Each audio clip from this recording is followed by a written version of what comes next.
I like the Oriental carpet. Last time I went around doing a round of talks, someone had cut and pasted into my speaking contract something from one of the Food Network chefs that required an Oriental carpet of certain dimensions and flowers, and they had to be all of one particular bloom, not another. And I didn't know this, and I kept showing up, and people would be like, "Hi, our Oriental carpet is a little too small." I was like, what is wrong with people? And then I found out that some of this had happened. It was horrifying. So I would show up and go like, "It wasn't me, it's not me, I'm not like," anyway. Hey, hello, hi.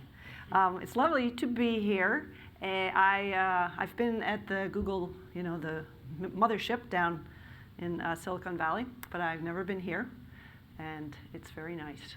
So the book that I'm running around town promoting these days is called Grunt, The Curious Science of Humans at War, and which has kind of thrown people a little bit because it seems like sort of a dark and somber, serious topic, and it can be. But the angle that I cover is I'm not writing about weapons and bombs and strategy. I kind of leave that to the Discovery Channel and Wired.com and lots of other places that do quite well covering that, because the human body is always, that's kind of my bag. It is a bag of sorts. So I am covering the sort of the human experience, like of being in combat. So when we're talking about lethal heat and extreme noise and fear and panic and maggots and flies and diarrhea and all these things you don't necessarily associate with military deployment. Obviously, the combat is what comes to most people's minds. And I got interested in this book.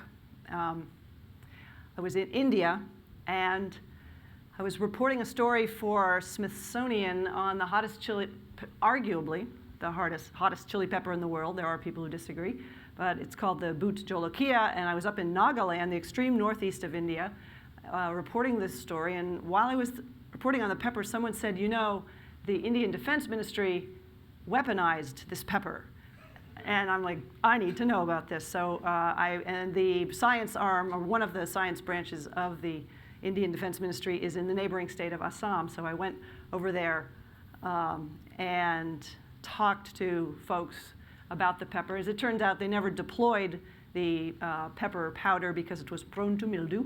And so that sort of got set aside. But while I was there, I was saying, well, what else do you guys do? And it turned out they were testing a leech repellent that day, or had been testing. And I said, what's that entail? And they said, described going down to the river, and during monsoon season, going down to the river, rolling up their trousers, trying on these leech repellents. And I thought, God, military science it's kind of Mary Roachable.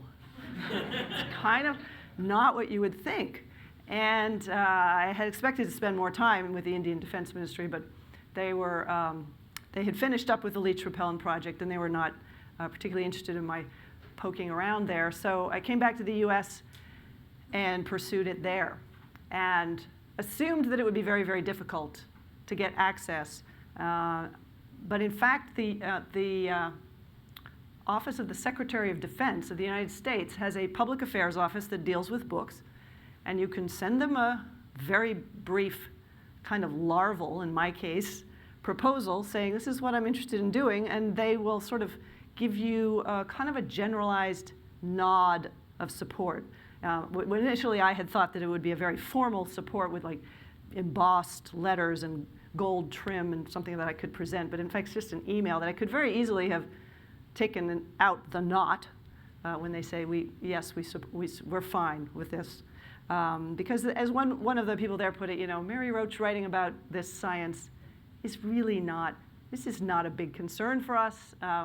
We're concerned about 0 dark 30. I mean, we have other concerns. I'm just sort of this trifling piffle that go and do your little science, diarrhea, whatever thing you're going to do. So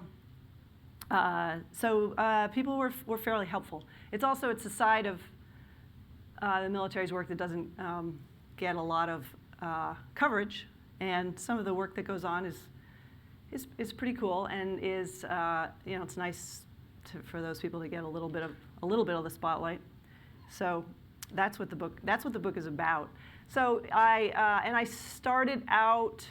I started out at the end of the book, so it was kind of a strange process. The first place I went was the Armed Forces Medical Examiner System in Dover, and that's where the military's main mortuary and morgue are. So, and when I went there, I kind of knew that this would probably be the end of the book because it's a little dark, or it's just it's a way to kind of wrap up, in a way, all of the various wanderings of the book. The science that I was reporting on there was pretty amazing. It was it's called feedback from the field, and anytime a body comes in to the morgue in Dover, it's given an autopsy. All bodies are autopsied, and what's different about these bodies is that all of the life-saving equipment is left in place. Whether it was a needle decompression for a collapsed lung, or a tourniquet, and there's some new technology in tourniquets, or an airway device to create a second airway. All of that's left in place, and it's part of the autopsy. And then every month there's something called a combat mortality teleconference, in which all the people at the morgue and also some of the research facilities, and then folks, the actual folks overseas who had provided the medical care, the emergency medical care, all of those people are in this teleconference, and they go case by case. They take 7 or 8 cases, and they have slides, and they discuss it with the aim of identifying things that have been possibly going wrong, equipment that isn't working the way the manufacturer thought, or it wasn't placed properly. Just getting at the question, is there anything that could have been done differently, any way we might have saved this person's life? So that was a really interesting and, of course, very sobering afternoon. And one of the things they'd recently figured out, this is kind of just kind of an amazing thing you don't really think about. The number one pastime on these big bases in Afghanistan is bodybuilding, and some of the soldiers their pectorals are so buff that the needles they were using for a needle decompression, which is if you've been shot and the air that you're inhaling is ending up outside the lung, it can become difficult to inhale and you can die. It's like, I think, the second most common cause of fatality in combat. Anyway, so they realized the needles weren't making their way through the muscle to the space that they needed to decompress the pressure. So, because they were not sure what's going on, why were these people dying? And it was kind of great that they were able to figure this out, get the information out there quickly through a teleconference rather than waiting for somebody to publish a paper, which is usually kind of the traditional route to making that information available. But along the, and because it's a Mary Roach book, people are like, well, how's she going to make that funny? How's she going to make, how's this book going to work? So I ended up, there's a couple of historical chapters that dealt with the, they both had to do with the OSS, which was the precursor to the CIA. And the OSS had some interesting projects in World War II, including something called Who Me, which was a foul smell in a tube that was the idea would be to distribute it to resistance groups in occupied countries, and so motivated citizens could go up behind a German officer, say, and discreetly fire this tube, and spray this. And it's interesting because the language was all describing it as a weapon. They had specs, it has to be lastingly penetrative. It cannot.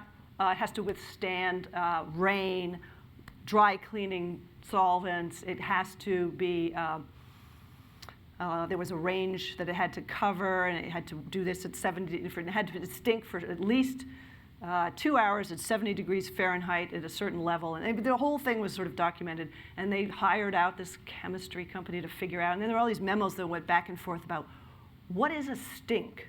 It's all in the context, actually, because it could, something like butyric acid could smell, depending on if you're in a deli, it would smell like Parmesan cheese. But if you're not in a deli, it smells like dirty feet, I think it is, unless it's vomit. Anyway, vomit. They were looking for something that would be, universally repellent. So there's all these, conversations back and forth. Oh, the other example in this memo about what is a stink was trimethylamine. They said, which is a fishy smell, which could be pleasant or unpleasant according to circumstances. And trimethylamine is, in the tampon world, used for testing the powers of deodorant, of the product that you have. Anyway, enough said. So the tubes, there was all manner of problems with backfire. The weapon was backfiring. The tubes, the little lead tube, the crimping wouldn't hold. There was one guy who, at the OSS, actually set up a mannequin with a uniform, and he took a box of the tubes and he tried to spray them, and there was this very testy memo saying that most of them had sprayed back at him. And anyway, it was just sort of a delightful chapter in military espionage and goings on. So the Who Me was the tradition of bad smells as non-lethal weapons is carried on. At the Monell Chemical Senses Center, where I spent some time there, in the late 90s, the Joint Non-Lethal Weapons Directorate commissioned sensory chemists, as in smell and taste, at Monell to come up with a universally horrible smell.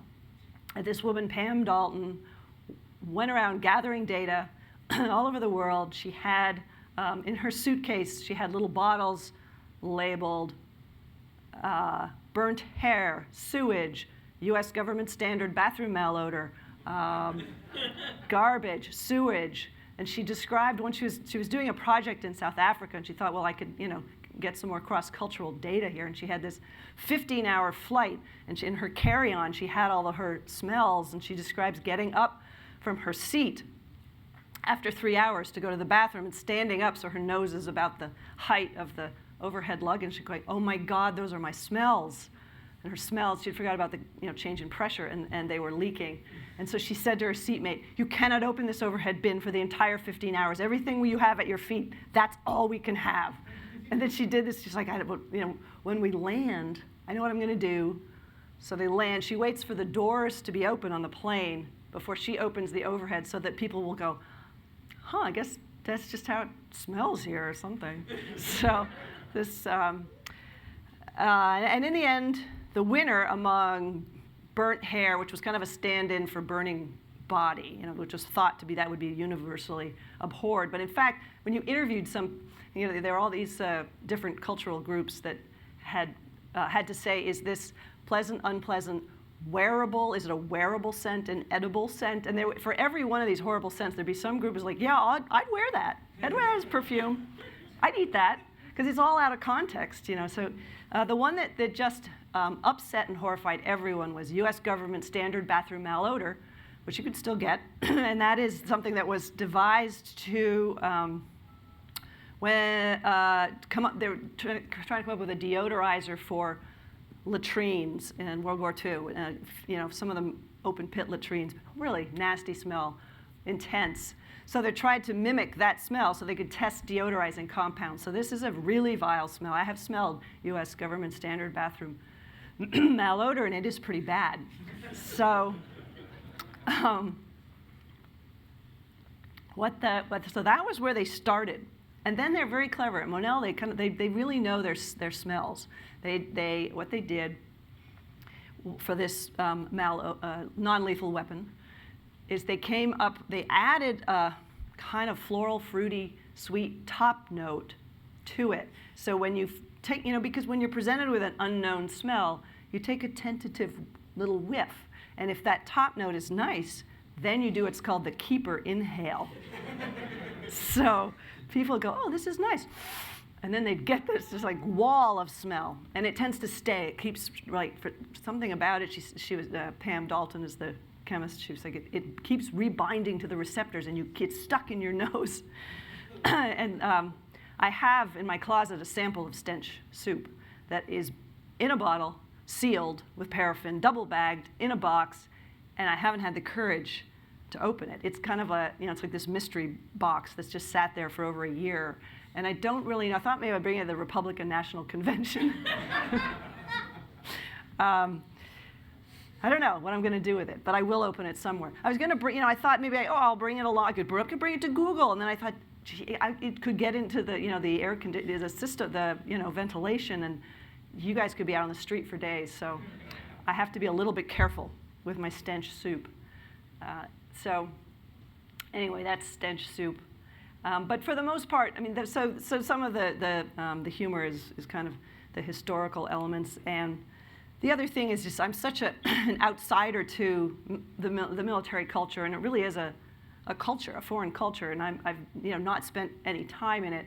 I know my family is not military. My dad was 65 when I was born, so he enlisted. He came over on the Lusitania in World War I. He enlisted in the military, born in England, and he was. I found his papers at Fort Moultrie, but my dad got a hernia in basic training, and that's as far. That's the illustrious Roach military saga.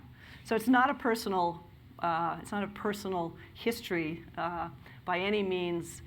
I'm very much so, and I don't know a lot of people in the military, so it's fascinating to me to be kind of in this world, sort of thrashing around. And I would find myself, sometimes the humor came just from that kind of, I'm really out of my element here. I was in Djibouti, which is a kind of a North African nation above Somalia, across from Yemen, which obviously gives you a sense of what goes on there. It's a lot of counterinsurgency, special operations stuff goes on there. And I was on the base. The special operations, those folks are in a restricted zone that you need clearance to go into. Okay, so I went over there with Captain Mark Riddle, who is a diarrhea researcher. He's an MD, and he was testing a much faster one-dose regimen for diarrhea, traveler's diarrhea, a particular kind of E. coli that's fairly common and is pretty nasty. He was over there testing that. And the rates of diarrhea, just among the average deployed soldier, in 2003 to 4, so it's like 77% of soldiers and personnel had come down with diarrhea. 40% needed bad enough that they sought medical care, and 32% had it bad enough that there was a time when they didn't make it to a bathroom in time. And if you can imagine a special operations mission that, these are fairly critical, high-risk kind of take out Osama bin Laden style things, and if you are hit with this sudden extreme urgency, you can't just go, could someone else cover me because I've got not feeling well. So it's kind of a matter of national security. And that was my take on it. So I thought, okay, I need to just talk to some of these special operations guys. They're easy to pick out because they have beards and no one else there. Everyone else is clean shaven. They need to fit in with the local population in these villages. So, and they only, the public affairs guys like, Mary, I sent out an email for you, and I've already humiliated myself. There's, so it became known as the diarrhea email. Will somebody please would share their stories of diarrhea with our visiting writer? And nobody, well, some people did, but no one from special operations. Well, I will. So he said,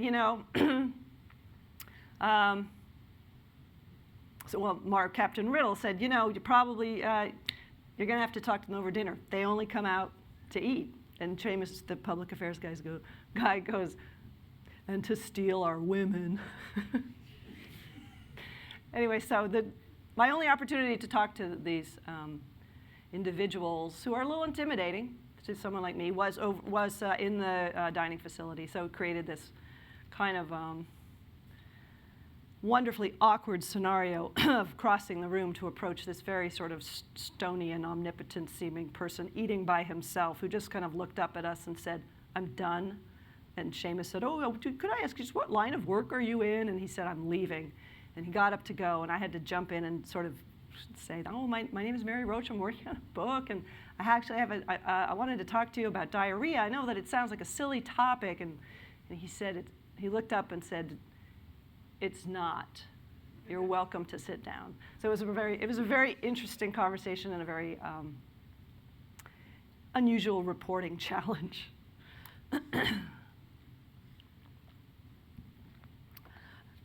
Anyway, So the thing about the book is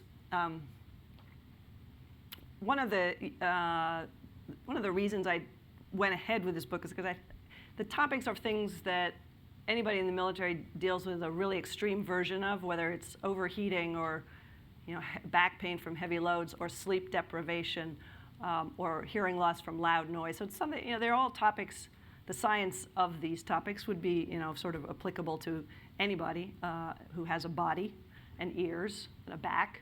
So the hope is that that the culture of the military is interesting, but also just the science of like the science of sweat and heat stroke.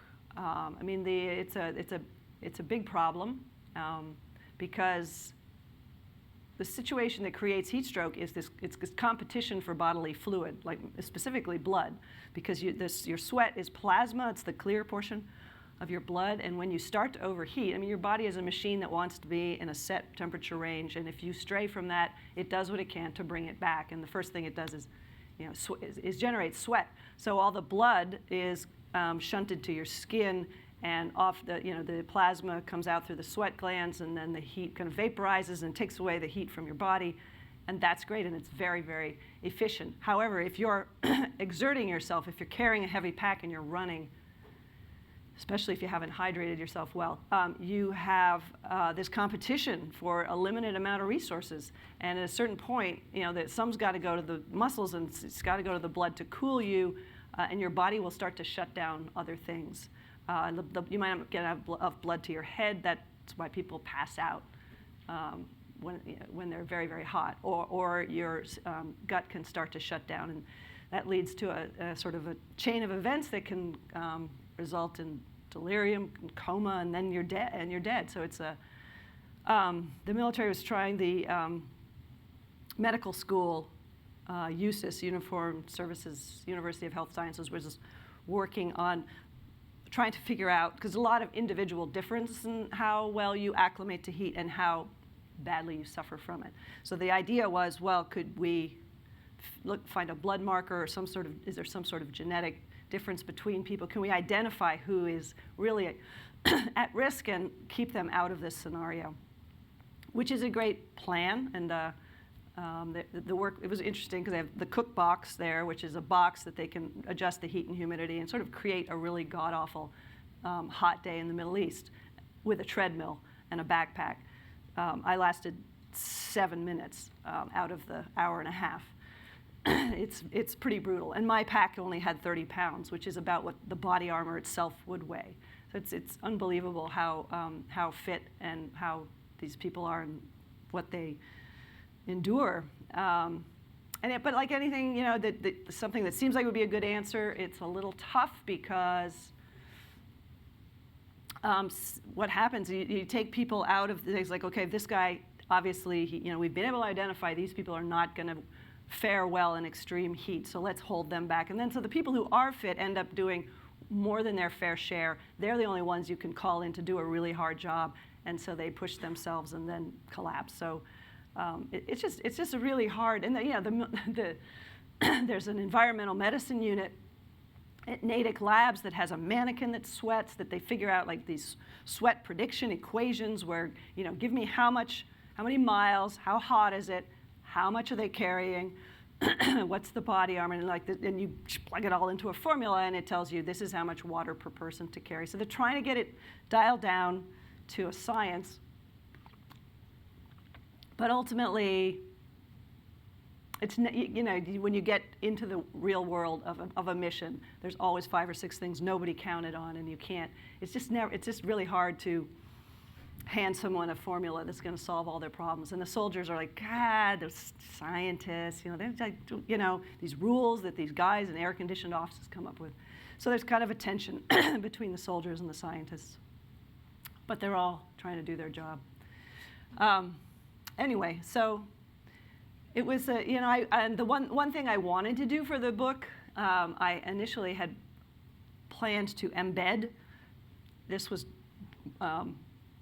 when there was still stuff going on in Afghanistan, and I was going to embed I initially had an idea I wanted to embed with the 4th Marine Corps Dental Battalion, just because the whole concept of a Marine Corps Dental Battalion just really appealed to me. As I said, this notion of these guys parachuting in with little picks and smocks, and of course that's not the case. But anyway, and they're like, yeah, well, we're not going anywhere. Thanks for your interest. So the Marine Corps Dental Battalion was off the list, sadly, but I still like to talk about the 4th Marine Corps Dental Battalion, just because there's a dental battalion.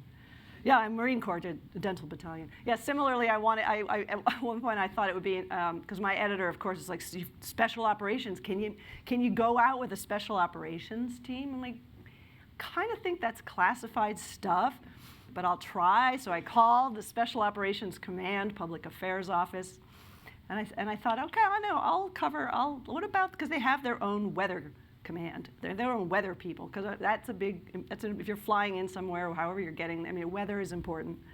And it's a critical element. But I could just imagine if you made it, it's a very elite group, and if you made it into special operations, and then you got to brag about that, you're like, I'm special operations, special operations weather command. So I thought that would be interesting, and like these folks, that would have an interesting take on the whole thing. And I explained that to the public affairs guy, and he said, "Yeah, that's not gonna happen. It's classified." And I actually said to him, "But I'm only going to ask questions about weather, so I won't pay any attention to anybody else's what they're doing." No. So there were some walls that were thrown up, understandably, in my efforts to report this book. But I made my way onto a ballistic missile submarine, the USS Tennessee, which was a fascinating place to be. They were trying out. They have a serious issue with sleep deprivation. Most of the guys at that time had been averaging around 4 hours sleep. It's kind of not what you want on a vessel that is powered by a nuclear reactor and carries 20-some Trident missiles. So they were trying out a different watch, because they kind of, because you have a submarine is isolated from the normal cues of day and night. The thought was, well, maybe we can muck with circadian rhythm and create a different length of day, thereby making things more productive. But in fact, you had a situation where they might have been a little less sleep deprived, but it was like flying to Paris every day, is how someone put it, because the circadian rhythm was just off. Their body rhythm was off with the clock. So they were trying something, moving it back onto a circadian-friendly time schedule. So that's what was going on the USS Tennessee. It took me a year and a half to get on there, not because anybody was saying no, just because it was very hard to find somebody who had the authority to say yes. So you get a lot of, well, it seems okay to me, but I'm not the one who can say yes. So you'd kind of get bounced around. The Djibouti trip, I think there were probably 60 or so emails flying around over the span of 3 weeks to just try to go with the diarrhea researcher to Camp Lemonnier. And the Navy public affairs person was like, seems fine to me. I don't even know, is it CENTCOM? Is it AFRICOM? Is it Joint Horn of Africa? Is it the Pentagon? I have no idea who to ask. I don't know who can sign off on this. So it was, and finally it came down to that guy Seamus on the ground in Camp Lemonnier, who had seen all these emails pinging around, and finally he said, because I asked him, how did you make this happen? He said, well, at a certain point I thought, this is not like diarrhea. You can't just hydrate and wait for it to go away. Somebody has to do something. So I went into the base commander's office and I said, do you care if this woman comes here to talk about diarrhea with people? And he was like, I don't care. So they said, yes, that's fine. So weeks of formally petitioning the wrong person over and over and over. And in the end, it was just the guy on the ground. Sorry, I have a little bit of a lost loop. I've been talking a lot lately. So I should probably sort of wind it down and take questions from anybody who has questions, or if you wanted me to talk about any of the other subjects, in the book. There's I talked also about genital injuries, which is something we've been seeing lately, for two reasons. There's been the bombs have gotten bigger, and also the emergency medical care and medical evacuations have gotten better and faster. So bigger injuries and more people surviving them. It used to be if there was a bomb big enough to damage the pelvic region rather than just blow off your foot, you didn't survive. And now these guys are surviving. So there's interesting reconstructive work. Some of it coming out of a cooperation with the transgender community, who build penises all the time. Like, what do you need to know? So anyway, so there's that, and lots of other fun topics. But I'd be happy to talk about any questions people have, or about any of my other books, or.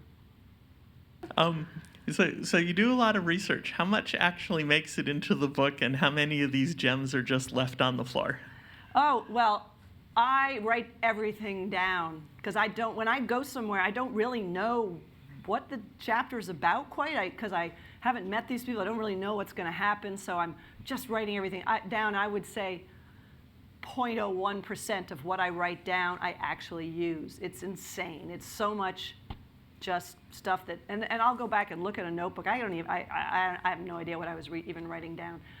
So no gems. The gems go in the book. In fact, when I go on a reporting trip, I go back to my room and I go through my notebook, and I have a system where if it looks like a promising something somebody said or something that was interesting, I'll circle it, and if it's really good, I'll circle it and put 3 stars, 1, 2, or 3 stars, so I have this rating system.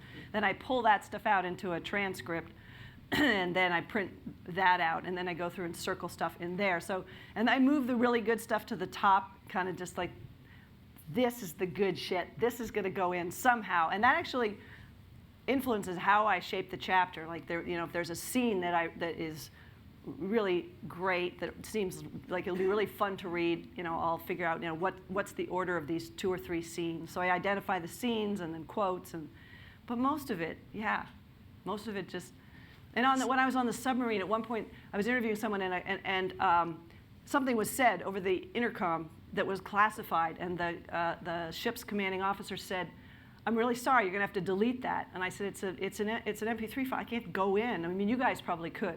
You can't go in and just delete a word. And he said, well, you have to, you're either going to have to delete the whole file, or I guess I could transcribe it. I'm like, yeah. So this guy who's so busy, he's got so much on his plate, and this annoying journalist who's there for 4 days out at sea, he's like, I kept going by his little stateroom, and he's hunched over his computer, and it was the most beautifully transcribed, every word written out, spelled perfectly, Mary Roach, : and then, it was like a screenplay, whereas when I type it, it's just, you can barely figure out. I abbreviate every word, and anyway, so that's kind of my haphazard procedure. Yeah. Hi, I was very interested to hear you talk about the autopsies at the beginning of your remarks, particularly because in the non-military world, a lot of doctors are concerned that they're not doing enough autopsies and not learning enough from their mistakes Yes. or their problems. Do you know anything about how the information might flow? Like, do the military doctors write papers or data summaries from what they learn in their autopsy work? I think they do write papers. I mean, they do the mortality that conference just to get the information back to the medics and the emergency room people. But I think they do go on and write papers based on what they're learning from autopsy. Yeah, autopsies, like hospital autopsies, that's an interesting realm. Like, I know the medical examiner in the Bay Area. Of course I do. We go have lunch, and she'll go, "Oh, I've got a decomp today. You want to come over?" I'm like, "Hey, not so much before lunch, no." She said there are some, like, that there is sometimes, I mean, I shouldn't give you any specifics but like, there might be pressure on the medical examiner not to find negligence, that was upsetting to me. Like, the whole idea with an autopsy is to get at the truth of what happened. Probably that's not a regular occurrence, but that was sort of disconcerting. So I think there's some politics behind the prevalence of autopsy. Well, it tends to be done, in when the cause isn't obvious, when it seems suicide or homicide is suspected. But there's lots of like, people die in hospitals, and the family wants to know. You can get a private. You can call 1-800-autopsy. and they drive up in a van. No, there are actually, you can contract someone to do an autopsy. So that would be an interesting realm to explore. I don't know that much about it or whether I have even answered your question. Thank you. Hi. Hi. I'm a huge fan of your books. They're Oh, highly thanks. entertaining and very educational. And I have not read Grunt yet, though I'm very excited to do so. And a lot of the things that you've spoken about are the physical, the smells, Yes. the bodies. Do you touch or have you touched on the mental side of things and technology and innovation in that space? I was going to, after the 4th Marine Corps Dental Battalion turned me down, I had planned and got permission to embed with the Chaplains Corps because they were kind of, I wanted to cover PTSD or not PTSD, but just specifically emotional issues and how a variety of them, like dealing with a death in a unit or whatever comes up. And the chaplain and the chaplain's assistant, who has a weapon and covers for the chaplain, they go out on missions with a unit. They're really, which I hadn't realized that I thought they stayed back on base and had an office that people would come to, but they'll actually go out like on a route clearance mission or whatever it is.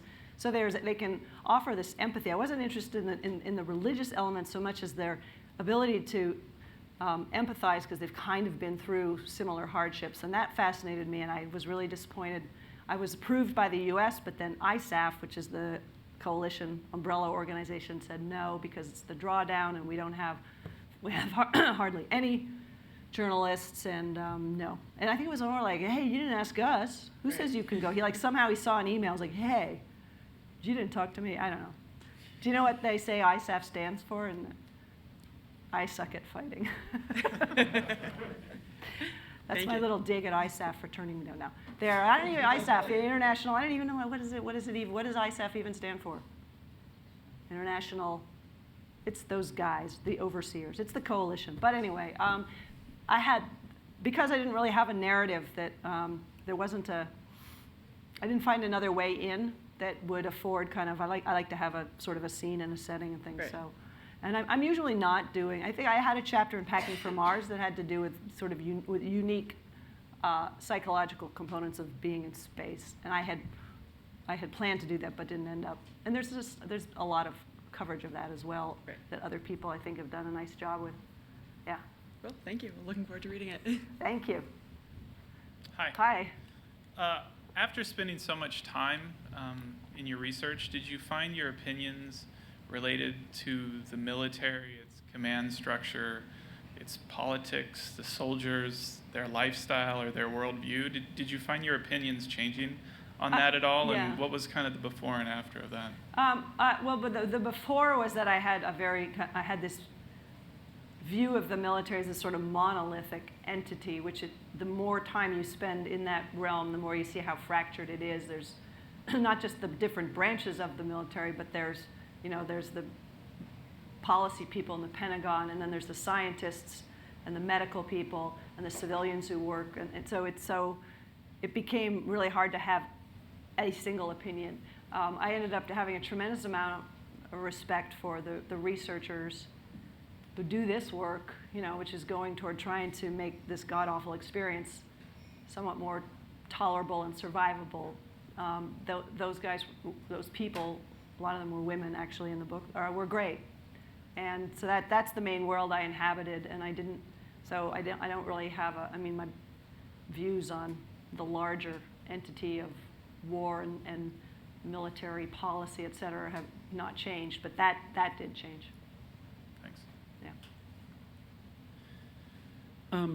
I was interested to hear you talking about the circadian rhythm stuff on the submarines. Yeah. Especially because since I read, I think Bonk and Stiff were the first two books I read, I've been wondering if you were ever going to do a book specifically about sleep. Yeah. What people have suggested. Did I cut you off, or was that your? No. Oh, yeah. Yeah. What do you think? Sleep. Well, two things are going on. My editor at W.W. Norton just edited a book called Dreamland, I think, on sleep, the science of sleep. But more than that, because it's in dreaming and sleep, it's an internal state. A lot of I'm trying to imagine what would be the scene and the setting, and be like chapter after chapter of a guy on a bed with electrodes asleep. So it's kind of hard to, you know how when you tell your spouse or partner your dream and they're like instantly like, shut up, it's so boring. Please don't tell me your dream. So trying to describe, I mean, not that it would be entirely about dreaming, but it felt a little confining in terms of the color and the scenes and the kind of the narratives that would bring the research to life. Okay. So for that reason. But Okay, it is a thanks. good time, and I have given it thought, yeah. Cool. Well, thank you. Yeah. Hi, thank you Hi. for coming. My wife is very jealous that she wasn't able to come. You're one of her favorite authors. Yeah. Have there been any themes for books that you've started pursuing and then abandoned because they didn't actually bear enough fruit? And if so, what were they? Yeah, there was one idea I had for a book that morphed into Packing for Mars. But originally, this guy I knew from way back when had gotten a job in Galveston at the bed rest facility at connected to NASA, where they're studying muscle wasting and bone loss from being in weightlessness, because your body kind of just takes apart your muscles. And we don't need these, we're going to take them apart. So there's a lot of bone loss and muscle wasting, and they're trying to the analog for that, the simulation, is to have people lie in bed slightly head down and not get up for 3 months, and they're paid like $17,000 or something. So that world, and I thought, wow, the human guinea pig world seemed kind of interesting and bizarre. But yeah, I talked to my agent, he's like, it seems like it'll be a little repetitive, and is there enough variety to what, I mean, a lot of people are testing drugs, pharmaceuticals. That is an interesting world, but that has been covered a fair amount. And so again, it was a situation where I didn't know that there was enough variety, or my agent didn't think that there would be quite enough variety to the landscape to make it a go. So I folded that into Packing for Mars. You do a lot of traveling for your research, and it seems some places kind of recur from book to book. Yeah. And I was wondering, on any given trip, how many different projects are you working on at a time? On any given trip, often just one chapter. Wow. Yeah.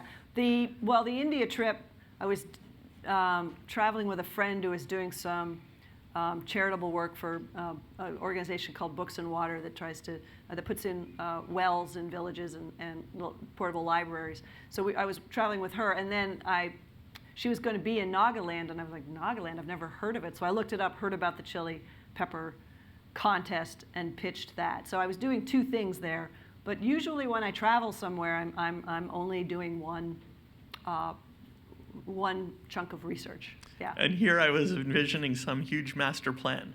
Yeah, you know what? I'd love that, but it never works out that way. It's always, and sometimes it'll be like, oh, I've got to go to London for this, and then 6 weeks later there's another thing. So and I can't combine them because it's all their schedule, not mine.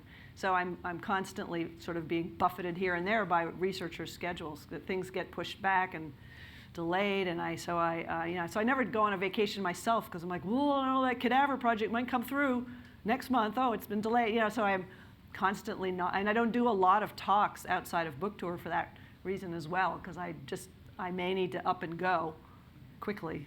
Yeah, I wish. Anyone else? All right then. Hey. Thank you. Thanks a lot.